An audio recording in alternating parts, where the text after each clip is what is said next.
Hey everyone, welcome back to the channel. Today we're doing a little bit of product photography inside of my studio. So you're going to see a couple of little clips come in the corners, a couple of stills that's going to come up in the corners.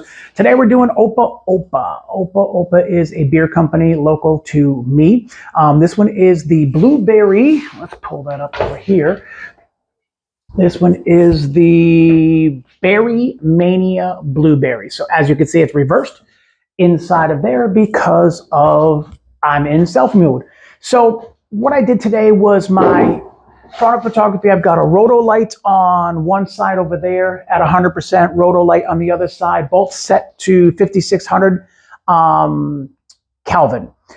Set my camera to 5600 Kelvin. I did a blue backdrop, a very light blue backdrop, just to kind of get that same blue tone inside of what I was doing because of the blueberries. So my settings for the camera are 1/1000th of a shutter speed. And I went very fast with the shutter because, as you can see, I'm dropping blueberries inside of the foam and dropping a whole bunch of stuff. I made them roll behind. I did a whole bunch of different things, and I wanted my shutter speed to be fast enough to capture that still movement. I did not keep my roto lights in flash mode. I just kept constant light at 100% and allowed my shutter speed at high on my Sony a7 III to just capture that movement as it's coming through. I did a couple of video clips underneath inside of there too, so there's a lot of behind the scenes when it comes to that. So I am at ISO 800. 2.8 is the aperture. I wanted to blur out as much of the background only because I wanted the movement to come into frame and be in focus. Option number 2 would have been keeping it about 5.6 or f8. Then I got to put my ISO up even higher, and I don't like going up higher on my ISO, even though I can clean it up in post.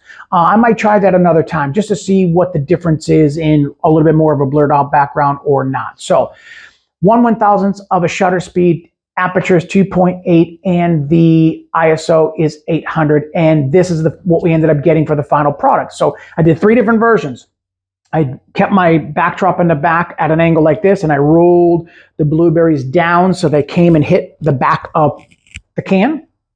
I also did straight up from the top. So if I had the top like this, I dropped all the blueberries down on the top so that they popped all over the place. And then version number 3, I put the beer inside of a bottle. I'm sorry, inside of a glass. And then I filled that up to the top so the head just came out over the top. And then I just dropped a bunch of blueberries down on top of that so they're splashing all over the place. I did 3 different versions because I wasn't sure what I was going to do.